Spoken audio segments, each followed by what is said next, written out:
રાજ્ય સરકારની વલસાડના ધરમપુર ખાતે શ્રીમદ રાજચંદ્ર આશ્રમ ખાતે ત્રિદિવસીય ચિંતન શિબિરનું આયોજન કરાયું છે।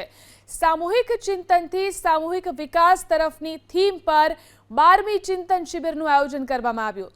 ચિંતન શિબિર માટે મુખ્યમંત્રી ભૂપેન્દ્ર પટેલની આગેવાનીમાં ટીમ ગુજરાત વલસાડ જવા માટે રવાના થઈ છે।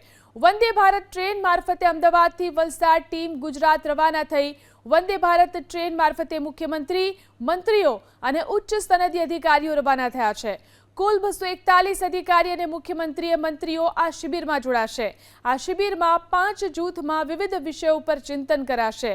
લોક ઉપયોગી કામ અને નિર્ણયો માટે ચિંતન શિબિર ઘણી જ ઉપયોગી સાબિત થવાનો મંત્રીઓ અને અધિકારીઓએ દાવો કર્યો। સાથે રહેવા અને જમવાની અધિકારીઓ અને મંત્રીઓ વચ્ચે આત્મીયતા વધવાના પ્રયાસ કરવામાં આવશે। નવા મંત્રીઓ પ્રથમ વખત ચિંતન શિબિરમાં ભાગ લેશે।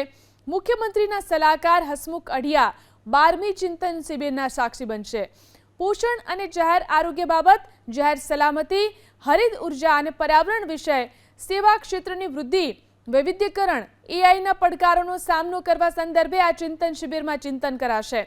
ચિંતન શિબિરમાં મુખ્યમંત્રી, મંત્રી, અધિકારીઓની નીતિ આયોગના દેવજાની ઘોષ, કેન્દ્રીય કેબિનેટ સેક્રેટરી સોમનાથન, શ્રીમદ રાજચંદ્ર આશ્રમના રમેશજી માર્ગદર્શન આપશે। આ શિબિરમાં મંત્રીઓ, અધિકારીઓ ટ્રેકિંગ, વોકિંગ અને સાયકલિંગ જેવી રમતો પણ રમશે।